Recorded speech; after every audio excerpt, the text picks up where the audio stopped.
Ibig sabihin, pag may problema ka, meron kang dinaramdam, mas the more na pumunta ka sa church.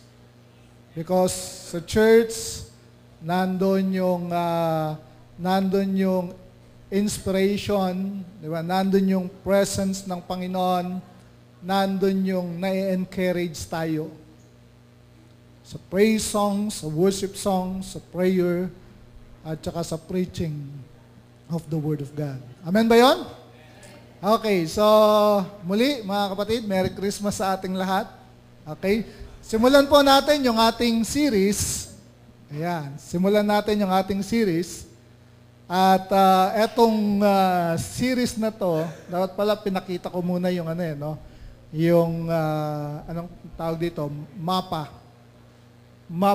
ng Pilipinas, Luzon, Visayas, and Mindanao. Blue, tapos red, at saka yellow. So, yun yung mga main colors ng bansang Pilipinas. Actually, itong message na to, courtesy ito ni Kuya Nico.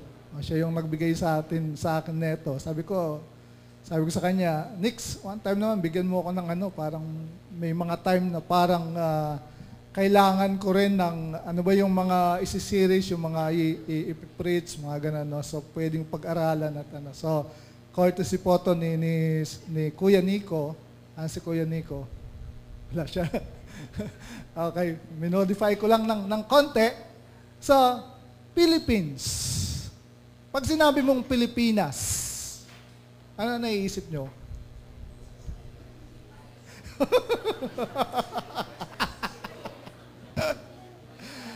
Para kasi pag sinabi mong Pilipinas, parang naiisip ng mga tao, Pilipinas, wala nang pag-asa yan. Parang ganun, di ba? Parang ganun. Buti na lang, mga kapatid, buti na lang, after 4 losses sa FIBA, kasi ang dami ko ng mga nakikitang comments, di ba, yung simula doon sa Croatia, sa, ano ba kasunod ng kalaban? Greece? Greece? Ano kasunod? Argentina, Puerto Rico, then comes Senegal. Buti na lang. Akala ko medyo masisilat pa Sabi ko nung pinanonood kasi ako Sister Agnes talagang, sabi, tumigil ka nga. Sigaw kasi ako. Okay. So, akala ko nung fouled out si Blatch, si Andrew Blatch, tama, no? So, akala ko, naku, patay na. Walang malakas. Pero, yun pala ang gusto ng Panginoon, all Filipino. Diba? All Filipino. At, yun ang, medyo merong konting break, diba, dun sa mga PDAF, DAP, ano pa ba? Yung problema sa Makati na di ba, na iniimbestigahan ngayon ng Senado. Di ba? Pamilyang, ganyan naman politika masyadong mapolitika sa sa Pilipinas. Tapos idagdag mo pa, kailan nagsimula yung sobrang traffic dyan sa papasok ng Balintawak, yung NLEX, di ba? So, what's new? Ano pa ba yung bago dun sa Pilipinas? So, kapag sinabi nating Pilipinas, at Pilipino, ano yung naiisip natin? Diba? Politika, politiko, traffic sa EDSA. Ano pa ba? Pagtaas ng gasolina, ng diesel, rally dito, rally doon. So if we will look, mga kapatid, dun sa nakikita natin parang, di ba, every Sunday, sinasama natin sa prayer natin yung ating bansa. Tama ba?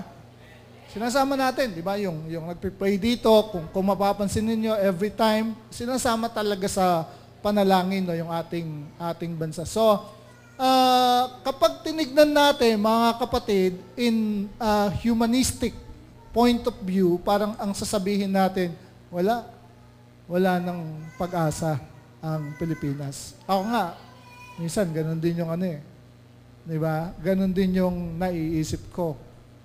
gusto kong magpaka-positibo, gusto kong magpakano, pero minsan naiisip ko rin yung ganon. Saan nga ba pupunta ang Pilipinas at saan pupunta ang Pilipino? Pero hindi siguro mga 1980s, may lumabas na prophecy, di ba, propesya para sa bansang Pilipinas, na ang Pilipinas, siya raw ay, missionary sending nation towards Asia. 1040, if we will look at the globe, yung 1040 window na tinatawag. No? Sabi niya, ang Pilipinas, it's the only nation, it's the only Christian nation sa Asia. At ang isa pang magandang bagay dito, mga kapatid, kasi yung panggagalingan ng ating scripture, no, dito sa series na to, A Nation's Calling, ano ba yung calling ng ating bansa? Kasi if we don't understand kung ano yung calling ng ating bansa, then we cannot parang align ourselves dun sa calling, no, yung tawag ng ating bansa. Ano ba yung in God's overall purpose for all the nations, for the world? Ano yung naniniwala ko na ang Pilipinas, she is part of the puzzle nung kabuang purpose ng God para sa bansa, para sa buong mundo. So, ang Pilipinas, ang role niya ay maging light bearer. 'Di ba? Pag sinabi nating light bearer, siya yung anong tawag dito? Nagliliwanag. 'Di ba? Nagbibigay ng liwanag. Kasi nga, missionary sending nation all over Asia and the world. At siguro, dahil yun nga ang calling ng Pilipinas na maging light bearer, missionary sending nation, yun din ang dahilan ng Filipino diaspora. Filipino diaspora means the scattering. Kasi diaspora, yun yung scattering eh. Diba yung diaspora, nagsimula yun doon sa Jewish nation nung sila ay taken into captivity ng mga Babylonian. If you know history, mga kapatid, ang Israel, nag-stop siya or nag-cease siya na mag-exist as a nation. 70 AD yata. And then, nagkaroon siya ng rebirth na ibalik yung mga Jews dun sa kanilang homeland sa Israel noong 1948. Tabla actually dun sa United Nations, nagkaroon ng botohan kung papayagan ba na mag-exist ulit ang Israel as a nation. So nagbotohan, yes at saka no, tabla, equal ang boto. So kapag tabla, di ba, anong kinakailangan? Kailangan merong tiebreaker. Alam niyo kung sino ang tiebreaker? Ang Pilipinas. At ang boto ng Pilipinas, yes, we go. Kaya panalo ang yes. 1948, di ba, nagkaroon ng rebirth yung nation of Israel. Nag-exist ulit siya as a nation because of the Philippines. Yun ang history. No? Ngayon, concerning our nation, bakit ang mga Pilipino kung saang lupalop ng mundo napupunta? Di ba? Hindi na napapansin? Ang daming mga OFWs, halos lahat yata ng mga bansa, merong Filipino community. Ang tawag natin doon is Filipino diaspora, the scattering of the Filipino people as OFW. Akala nila OFW lang, no? Sinesend tayo ng Panginoon bilang mga misyonero sa iba't ibang bahagi at sulok ng mundo. Yun yung ating calling. At yun ang nagbibigay sa atin ng pag-asa, mga kapatid, to continue as a nation. At yun din yung parang makakapagbigay sa atin ng pride bilang mga Pilipino. So don't lose hope. Tingnan natin, wag na nating tingnan doon sa human perspective. No? Tignan natin ang ating bansa, ang mga Pilipino, in light of God's purpose for the Philippines. Amen ba yon? Panginoon, salamat po sa understanding, salamat po sa insight, salamat po sa wisdom, sa knowledge na ibinibigay po ninyo sa amin, Lord God. Salamat na ginagamit lamang po ninyo yung mga nagsasalita patungkol sa inyong salita, sa inyong layunin, sa inyong mga promises, Lord God, at naniniwala kami na it's the Holy Spirit, it's your Spirit, Lord God, ang siyang talaga namang kumikilos sa aming mga puso. Kaya salamat na sa umagang ito, Panginoon, ay kayo po yung kumikilos sa aming kalagitnaan. Ng inyong presensya ang siyang nagwuwu sa bawat isa sa amin at binibigyan po kami ng insights, binibigyan po kami ng revelation, binibigyan po kami ng understanding, Lord God, sa inyong mga salita, sa inyong plano, sa inyong kalooban, para sa bawat isa sa amin, ng mga individual, para sa aming simbahan, para sa aming bansa, at para sa inyong ninanais, Lord God, para sa mundong ito. Kaya kiniklaim po namin ang inyong pagkilos, kiniklaim po namin ang inyong pangunguna, kiniklaim po namin, Panginoon, ang patuloy na work po ninyo of transforming every one of us, Lord God, even, Panginoon, ang aming bansa. Sa inyo po ang papuri, sa pangalan ni Jesus, and everyone say, Amen and Amen. Okay.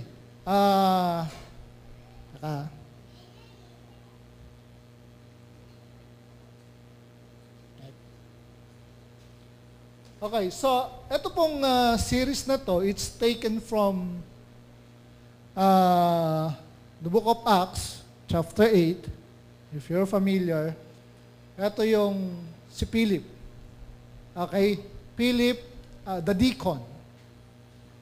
Iba si Philip the apostle, kasi dalawa yung Philip na mababasa natin. Merong apostoles, si Jesus, na ang pangalan ay si Philip. Siya yung nagdala kay Nathaniel, no, dun sa ating Panginoong Jesucristo, dun sa John chapter 1 and chapter 2. Etong sa Acts chapter 8, it's a different Philip. Okay? Siya yung Philip the deacon dun sa Acts chapter 6. Natatandaan ninyo nung nagkaroon ng parang kaguluhan dun sa mga believers dun sa Jerusalem dahil yung ibang mga mananampalataya doon, yung mga Hellenistic Jews na tinatawag, ay hindi sila nabibigyan nung kanilang parang rasyon, yung daily ration of food. So sabi ng mga apostles, it's not hindi tama na iwan namin yung aming pangangaral at saka yung pananalangin at kami yung magse-serve on tables. Kaya sabi nila, pili kayo ng 7 lalaki. Natatandaan nyo? 7 lalaki, full of the Holy Spirit, full of wisdom, at sila yung itatalaga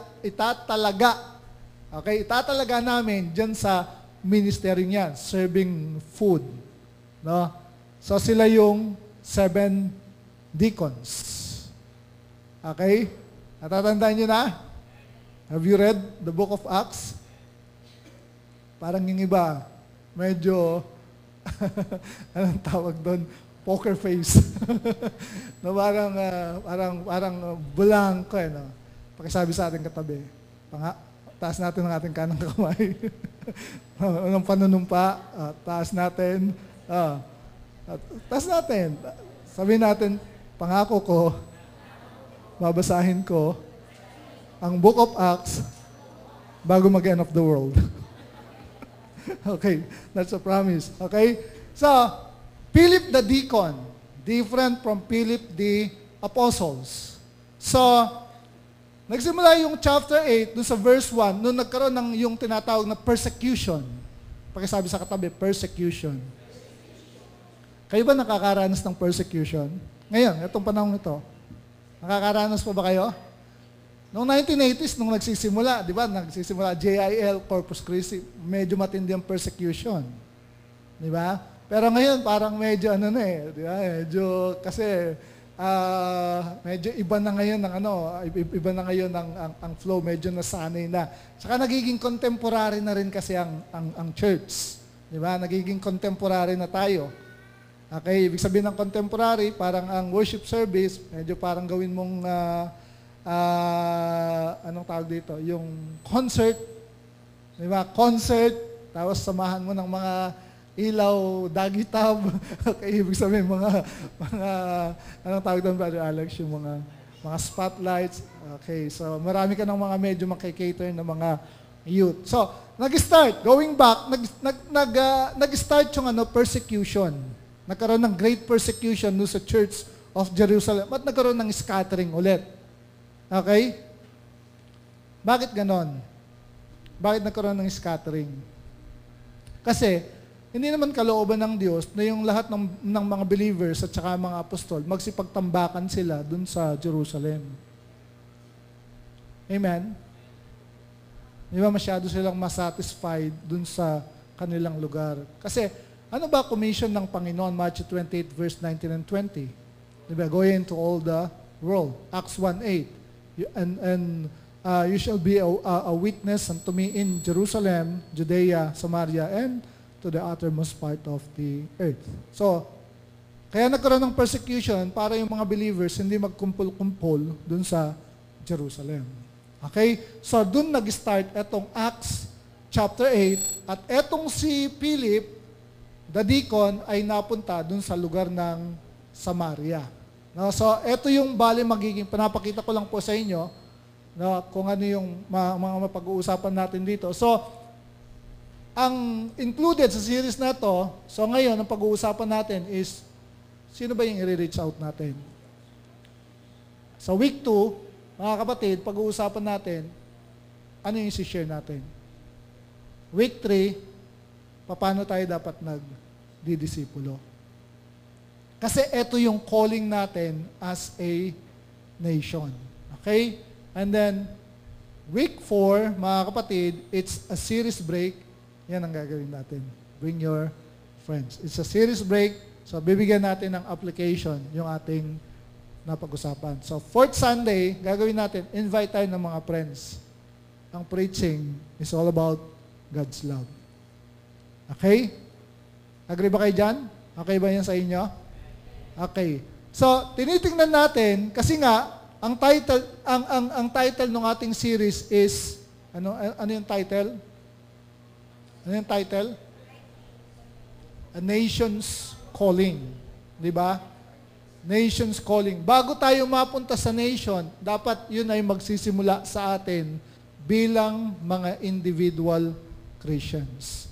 Gusto ko rin sabihin sa inyo, mga kapatid, hindi rin isang aksidente na ang Pilipinas ay tinawag na Pilipinas or Philippines. Kasi ito pong ang pangalan ng ating bansa was actually yan ay isinunod dun sa nung time na yon kay King Philip II of Spain. Pero yan ay nagsimula kay Philip the Evangelist or Philip the Apostle. No, so Philip, Philippines. So nagko-connect siya dun sa calling natin as a nation. Amen ba yan? Okay, simulan natin. Acts chapter 8, so sisimulan natin from verse 4 hanggang verse 8. Pwedeng sabay-sabay po nating basahin? Ready? Go. Therefore, those who had been scattered went about preaching the word. Philip went down to the city of Samaria and began proclaiming Christ. Attention to what was said by Philip as they heard and saw the signs which he was performing. For in the case of many who had unclean spirits, they were coming out of them, shouting with a loud voice, and many who had been paralyzed and lame were healed. So there was much rejoicing in that city. So according to this passage, mga kapatid, sino daw yung nagpunta dun sa city of Samaria? It was Philip. No? At this point in time, mga kapatid, si Philip, later on, tatawagin siyang Philip the Evangelist. Mga latter part na yan ng Book of Acts. Pero at this point in time, mga kapatid, si Philip, siya ay isang deacon. Anong ginagawa ng isang deacon? Parang tigapag-serve, no, dun sa mga pangangailangan sa food, parang waiter. Diba? So, there's nothing parang extraordinary kay Philip para magawa niya tong mga miracle na to. Ang ibig sabihin lang nito, mga kapatid, pwede tayong makarelate kay Philip. Hindi naman siya extraordinary. Ordinary man lang siya, like as kagaya po natin. No? So I have titled this, etong part 1 na to, Reach One More for Jesus. No? Reach one more for Jesus. Ano nangyayari sa mga Kristiyano kapag medyo tumatagal na silang mananampalataya? Ano yung diferensya natin?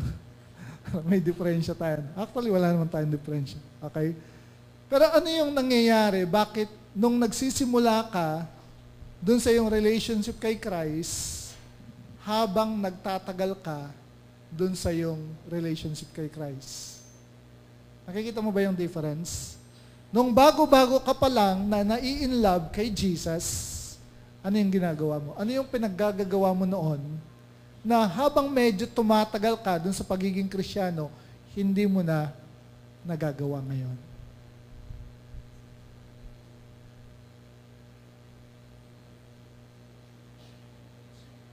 Amen? Kasi di ba nung nagsisimula tayo na in love tayo kay Jesus, parang very passionate tayo, lalong-lalo na dun sa ating faith. Tama ba ako? Ang ibig sabihin nun, nung bago-bago ka nakakakilala kay Jesus, lahat ng tao na makasalubong mo, gusto mo, sharean. Amen? Ngayon, hindi na. Lahat ng mga kaibigan mo, gusto mo dalhin mo sa church. Uy, maganda sa ano. Okay lang naman yon, di ba? Kaya lang, minsan hindi mo naman sa church mo dinadala eh. Sang-sang church mo dinadala. Uy, maganda ron. Attend tayo doon. Di ba? Parang concert lang doon. Di ba? Kasi iba yung dinadala mo yung tao kay Jesus at dinadala mo sila doon sa isang fellowship. Tama ba? Nagkakaintindihan tayo. Nakuha niyo yung point? Di ba? So, kaya nga entitled, Reach One More for Jesus. Kahit nga ako ina-assess ko, tinitignan ko no, yung aking sarili. Sabi ko, Lord, bakit nung nagsisimula ako, I am so passionate. Passionate ako, pero bakit ngayon parang yung passion ko hindi nakagaya ng, hindi ko rin alam. Diba? Pero of course, hindi naman yan ibinabase doon sa emotion. Diba? It's a decision that we make na since alam natin as Christians, we need to reach one more soul for Jesus. Actually, kinuha ko lang yun dun sa kay Rick Warren eh. Yung tatay ni Rick Warren at his deathbed, kinakausap siya ni Rick Warren. Ang sinabi lang niya bago siya malagutan ng hininga, parang huling habilin niya kay Rick Warren, reach one more soul for Jesus. Kaya yun yung ating pinag-uusapan ngayon. Amen? Sino dito gusto niya maka-reach pa siya ng mga soul for Jesus?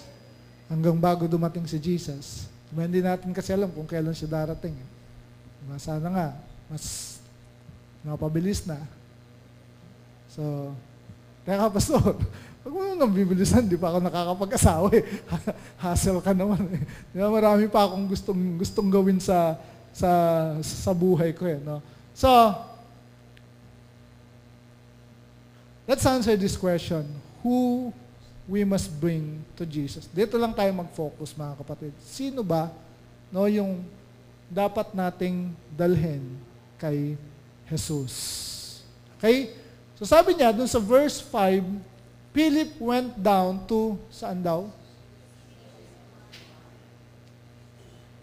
Nagpunta raw siya dun sa city of Samaria and began proclaiming Christ to them. Nasaan dati si Philip? Bago siya magpunta ng Samaria, nasaan siya? Nasa Jerusalem. Okay? Tingnan natin yung mapa. May mapa ako dyan eh. Ayan o. Okay, so, ayun yung Jerusalem. Okay? Jerusalem. From Jerusalem, na kung saan, ito yung pinaka-headquarters of Christianity, nagpunta siya ng Samaria. Okay? Later on, dito sa Gaza, dito naman niya mamimit yung Ethiopian eunuch, no, dun sa latter verses nung Acts chapter 8. Pero dito muna sa Samaria. So from Jerusalem, mga kapatid, siya ay nagpunta ng Samaria na kung saan ay hindi pa naipipreach o hindi pa naipoproclaim dyan si Christ. Kasi nga, nag-start ang Christianity after the death, burial, and resurrection of Jesus Christ dun sa Israel, particularly dun sa Jerusalem. So, ang ni-reach out dyan, mga kapatid, netong si Philip ay yung city of Samaria. Ibig sabihin, yung mga Samaritan people. Okay? Narinig na ninyo kapag nagbabasa kayo ng Bible, yung mga Samaritano? Sino ba yung mga Samaritans? Actually, the Jews, bigyan ko kayo ng konting history, mga kapatid.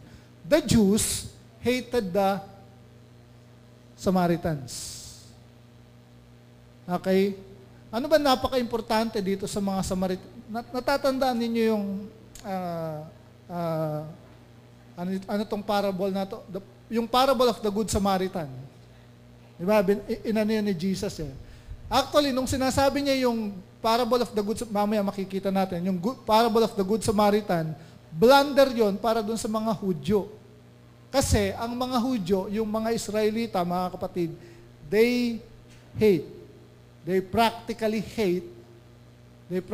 hate yung mga Samaritans. Kasi ang mga Samaritans, mga kapatid, sila ay nanggaling din dun sa lipi ni Israel.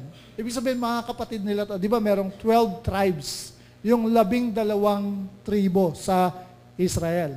Okay? So itong mga Samaritans na to, mga kapatid, sila ay nanggaling dun sa tribe ni Manasseh at saka ni Ephraim. Medyo Old Testament kasi, no? Kung medyo hindi tayo dun sa ating mga yung Bible trivia, di ba? So, medyo hindi tayo parang medyo makaka-relate. Pero if we know history, di ba? Israel, tapos yung 12 tribes, tapos, di ba, yung context at saka yung culture ng Old Testament. So, again, yung mga Samaritans, nanggaling sila dun sa tribe ni Manasseh at saka ni Ephraim. Nag-start itong parang sekta ito eh. No? Nag-start ito, mga kapatid, nung magkaroon ng yung divided kingdom, yung Israel. Yung southern at saka northern kingdom na tinatawag. Yung southern kasi, ito yung Judah. Ito yung Jerusalem. No? Yung northern part, ito yung 10 tribes of Israel. No? Ito yung 10 tribo na pinangungunahan ni Jeroboam. Etong si Jeroboam, gumawa siya ng parang counterfeit religion. Kasi meron silang religion, di ba? Yung Judaism. Okay, meron silang temple, meron silang mga priests, meron silang mga, anong tawag dito? Basta yung religion nila dun sa Judaism. Etong si Jeroboam, sabi niya, masyadong malayo para sa atin ang Jerusalem, kaya gumawa tayo ng sarili nating temple at lumikha tayo ng mga sarili nating priests, Levites, etc., etc. So, nag-create siya ng isang counterfeit religion. That's why the Jews hated them. At ang isa pang kinamumuhuyan ng mga Hudyo sa mga Samaritano, kasi ang mga Hudyo, no, dun sa Law of Moses, pinagbabawalan sila na makipag-asawa sa mga Gentiles. Intermarriage na tinatawag. Nakakasunod po kayo? Parang, ang mga Israelites, dapat mag-aasawa lang sila dun sa kanilang mga kapwa, Israelites. Parang kasi sila yung believers at the time. Theocracy sila. Theocratic nation. Okay?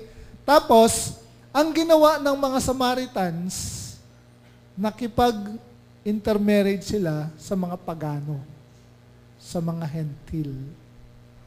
At yun yung mas the more na kinamuhian sila ng mga Hudyo, ng mga Jews.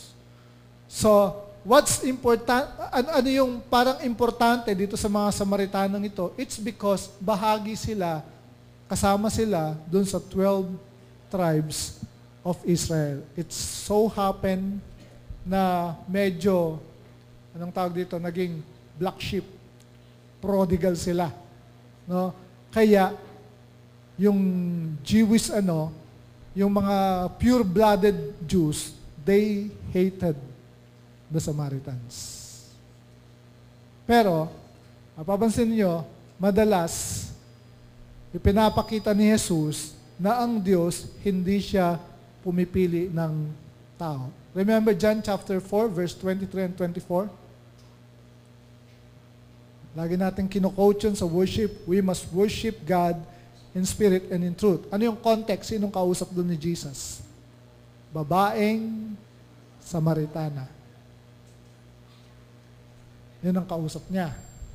Nung merong nagtanong sa kanya na isang lawyer, sabi niya, paano ako magkakaroon ng salvation? Ano ba sinasabi ng kasulatan? Love the Lord. God, love thy neighbor.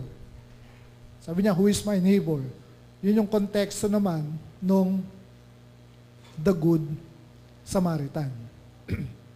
Acts 1:8, after nung resurrection ni Jesus Christ, sabi niya, and you shall be parang empowered by the Holy Spirit, and you shall be my witness in, number 1, Jerusalem, Judea, Samaria, nabanggit ang Samaria, and the uttermost part of the earth. So sila po yung Samaritans. So, kung i-apply po natin ito, mga kapatid, sino yung ating mga personal Samaritans? Okay? Unang-una, kasi sa kanila natin dapat i-share yung gospel, yung good news of salvation. Our personal Samaritans will be our households. Kasi ang mga Samaritano, kasama rin naman sila dun sa 12 tribes of Israel. Parang sila yung mga black sheep. Meron ba mga black sheep dito? Tandaan nyo mga kapatid, ang mga black sheep, kapag na-born again, kakaiba yung mga yan.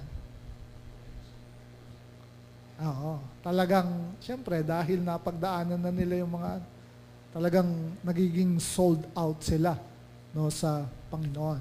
So, ang ating personal Samaria, mga kapatid, is our household. So, bago ka lumabas, tingnan mo muna yung iyong sambahayan. Start with your household. Diba?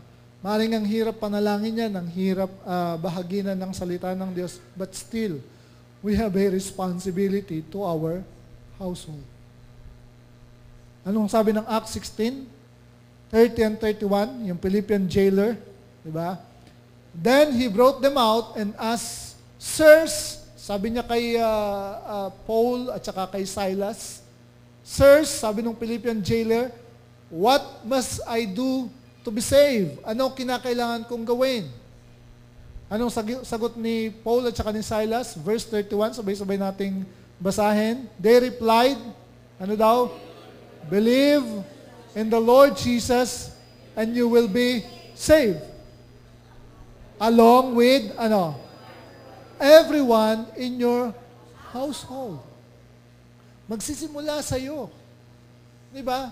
At kapag nagsimula yan sa iyo, merong isa na na-save, na born again, dun sa household, meron ng mananalangin para dun sa iba. Tama pa mga kapatid? At meron na rin mag-share para dun sa kanyang mga kapamilya, kapuso, kapatid. Di ba? At meron na rin mag-show. Meron na rin magbe-burn ng testimony. Meron na magiging witness sa kanila about God's love. Amen ba yon? So it starts, sabi niya, sabi ni Paul at saka ni Silas, believe in the Lord Jesus and you will be saved.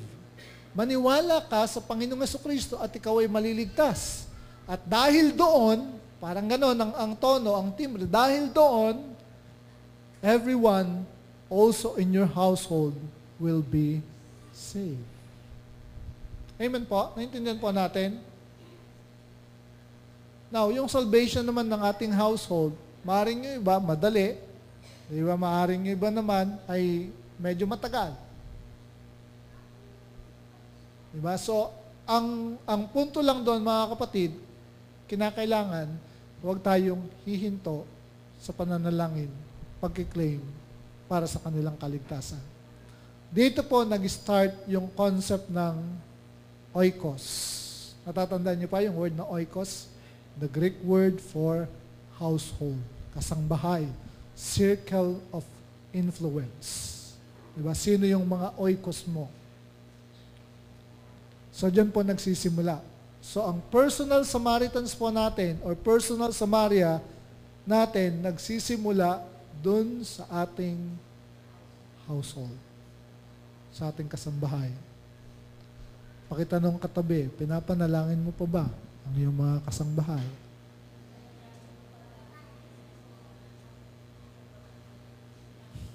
Dinedemonstrate mo pa ba sa kanila ang pag-ibig ni Kristo? Diba? Okay, so yun ay tanong sa bawat isa sa atin. So our household, ating mga kapamilya, sila yung ating personal Samaritan. Pangalawa, mga kapatid, our neighbors. Okay, yung ating mga kapitbahay. Sino po sa inyo, ayaw niya dun sa kanyang kapitbahay?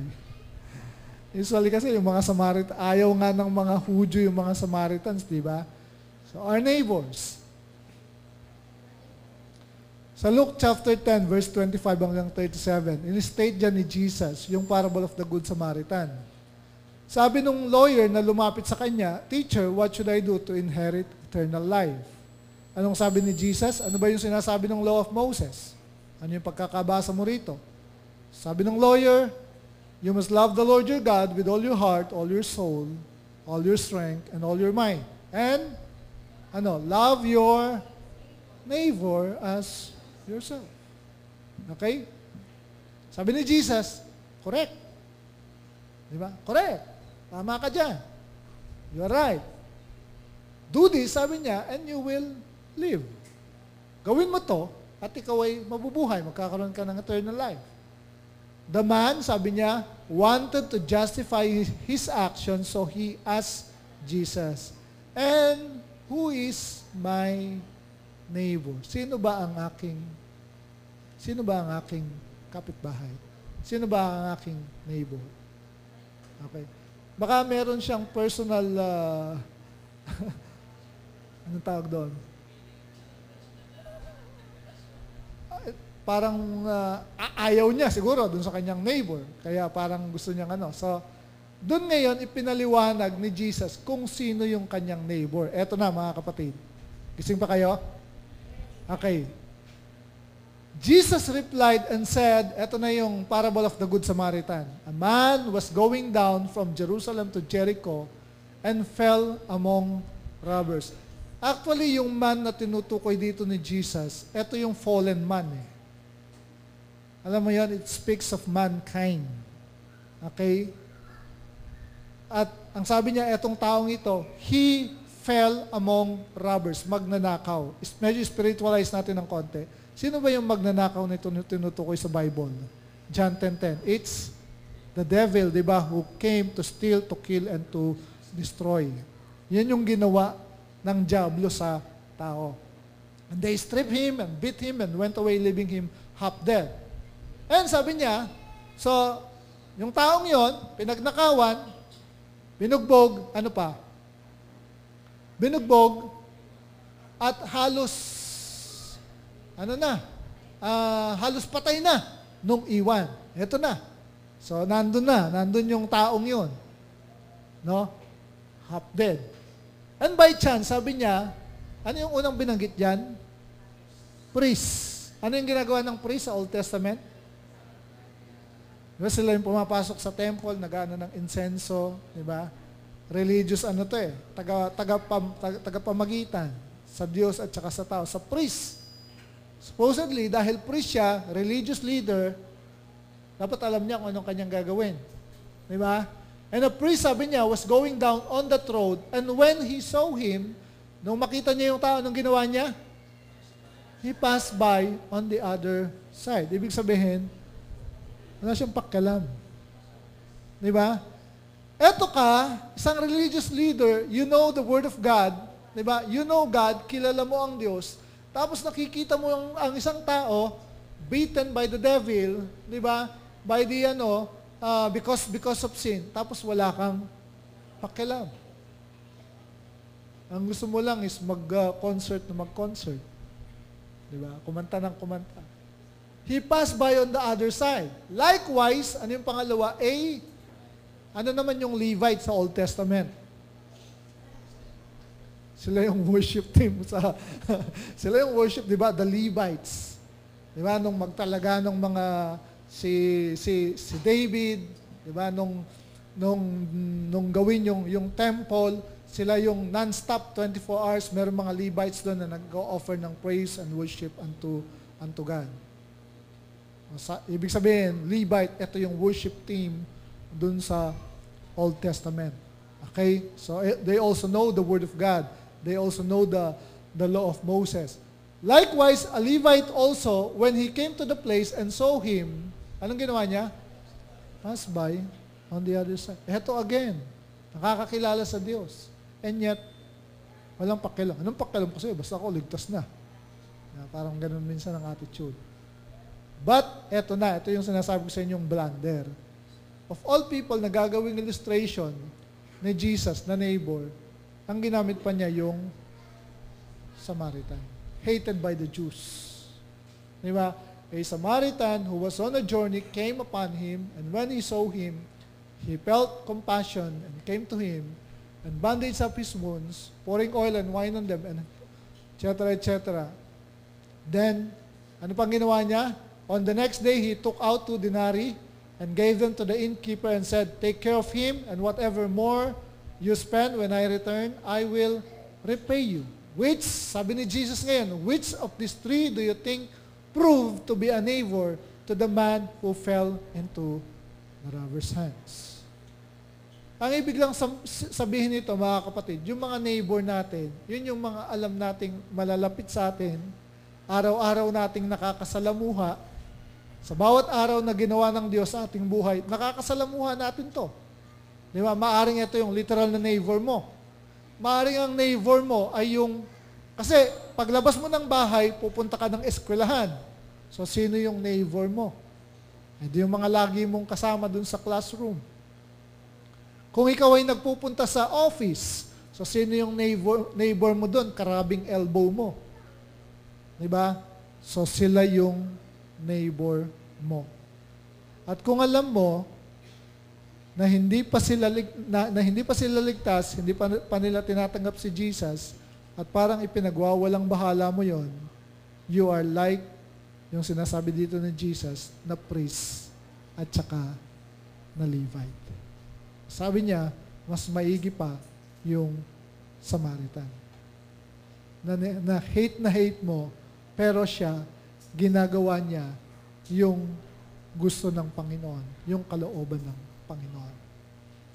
So, mga neighbor natin, di ba? So, ang personal Samaritan natin, mga kapatid, or Samaritans, is yung araw-araw nating nakakasama, araw-araw nating nakakasalamuha, and nakikipagkwentuhan ka sa kanila. Actually, you can talk anything under the sun. Diba? Pwede niyong pag-usapan anything under the sun. Pero, iniiwasan mo lang na mapag-usapan yung personal relationship kay kanino? Kay Christ. Amen po. So it's spiritual, no, yung nature nito about yung robbers tsaka yung man na tinutukoy diyan, it speaks of the people, yung mga tao na lagi nating nakakasama, nakakadao pang palad at nakakasalamuha sa ating pang-araw-araw na pamumuhay. So sila po yung ating neighbor. Amen ba yun? Naintindihan po natin? Okay, kaya panalangin natin yung ating neighbor. No, kahit yung aso niya tumatae dun sa harapan ng gate ninyo, di ba, minsan nagtatapon ng basura, ng pinagwalisan niya, pag-pray nyo pa rin. Di ba? Mga Samaritan yan, I hate my neighbor. Okay, pero we need to pray for them. Okay? And then, lastly, pangatlo, who are our Samaritans? Ito yung people of different beliefs. Yung iba yung kanilang paniniwala. No? So, mga Samaritans yan na we can reach, dapat nating i-reach kay Jesus. So, sabi po ng 1 Peter chapter 3 verse 15 hanggang 17, ang translation nito is the message, through thick and thin, keep your hearts at attention in adoration before Christ, your Master. Ano yung sabi? Ano raw? Be ready to speak up and tell anyone who asks why you're living the way you are, and always with the utmost courtesy. Anong sabi niya? Anong sabi niya ulit?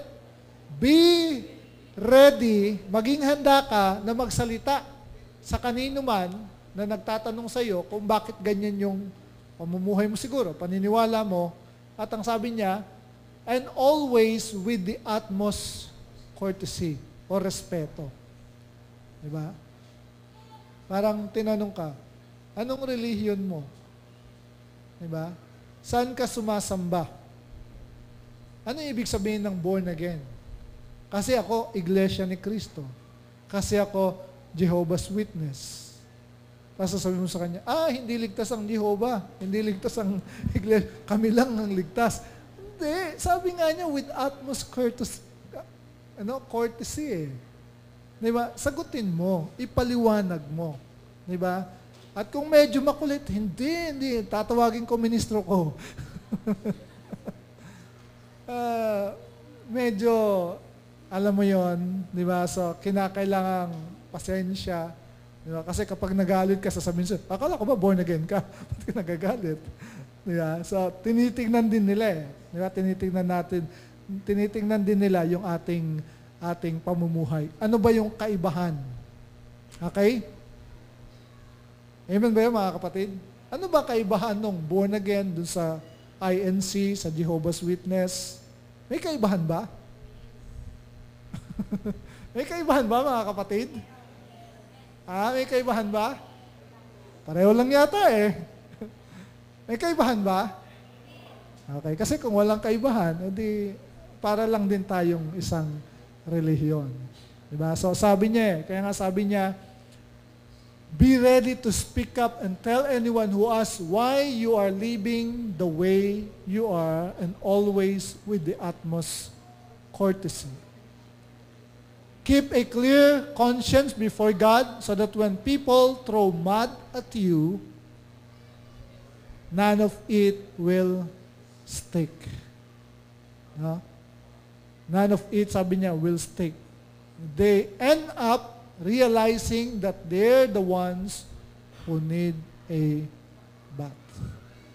So, ibig sabihin, kapag malinis ka na, nilinis ka ng Panginoon, kahit ano pang putik, di ba, ang iba to sa'yo, hindi yon parang, sabi niya, mag-i-stick. Hindi yon mananatili. Okay? So, it's better to suffer for doing good if that's what God wants than to be punished for your doing bad. So, ang idea, mga kapatid, if it's a person with a different belief, so, diba, kapag nagtanong, sagutin mo lang, Ano yung ibig sabihin ng born again? Ano yung ibig sabihin ng personal relationship kay Christ? Ano yung ginawa ni Christ? Diba? Huwag kang makipag-away, huwag kang makipag-debate, huwag kang makipag-argumento. Just explain it to them and then just parang let go and let God. Ibig sabihin, ang responsibility natin is to share the Word of God. It's not our responsibility to change or convict or transform yung tao. Ang Diyos ang siyang magbo-born again sa Kanya. Tama ba yon? Ang responsibilidad lang natin is share the Word. Jesus loves you. Etong ibig sabihin ng ang kailangan natin is not religion but personal relationship with Christ. Yun lang ipapaliwanag ko. John 14:6. Romans Road, kung gusto mo. Di ba? And after that, di ba? Allow God na kumilos. Ang siya ng kumilos doon sa kanyang mga buhay. Again, ulitin ko sa inyo mga kapatid, it's not your duty to born again a person. Ang nagbo-born again, no, ang Holy Spirit. Narinig na ba niyo yung minsan sinasabi natin, biruan natin, ibo-born again kita. Diba? Nato. Yung kasi nga naliligaw sa akin, hindi pa born again eh. I-born again mo na lang.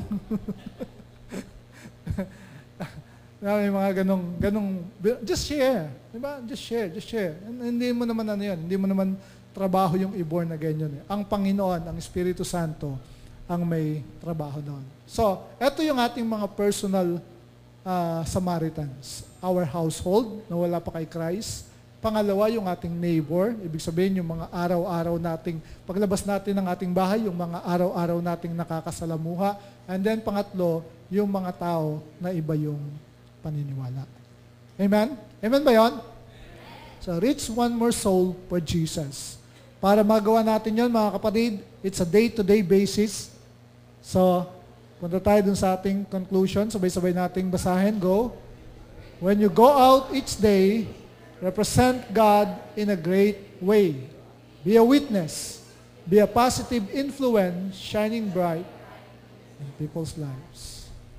Diba? Be a witness. Maging patotoo ka. Diba? And as you witness for Christ, diba, nagkakaroon ka ng positibong impluensya. Brad, sis, diba? O hindi naman brad, sis ang tawag pala kasi mga unbeliever. Ate, kuya, bakit kahit na ganyan ang nangyayari sa paligid natin, positibo ka pa rin? Bakit very hopeful ka pa rin para sa ating bansa? Diba? So you make a difference in other people's lives. And that is an opportunity to witness and to share the gospel of Christ. Amen ba yan?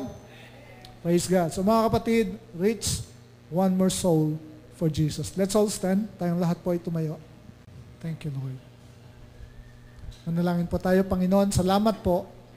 At kami po ay isinama po ninyo sa great adventure na to, Lord God, of redeeming people unto you, Lord. At kasama po kami dun sa proseso kasi ginawa po ninyo kami ng mga ambassadors of Christ, Lord God. Salamat na ito po ay hindi isang duty lamang, Panginoon, kundi isang pribilehiyo para sa amin na kami ay makasama mo, na kami ay nagagamit po ninyo para iproklama ang inyong paghahari, ang inyong kaharian, Lord God, dito sa lupa. Salamat po at tulungan po ninyo kami na maisapamuhay itong aral na ito, Lord God, sa aming pang-araw-araw na pakikisalamuha, pakikiharap sa mga tao. Makita po namin, Lord God, who are our personal Samaritans, Lord God, na dapat po naming pagbahaginan ng inyong salita, ng inyong ebanghelyo, at ng mabuting balita kay Kristo. Maraming salamat po at binibigay namin sa inyo ang papuri sa pangalan ni Jesus. Amen and amen. So tayo po.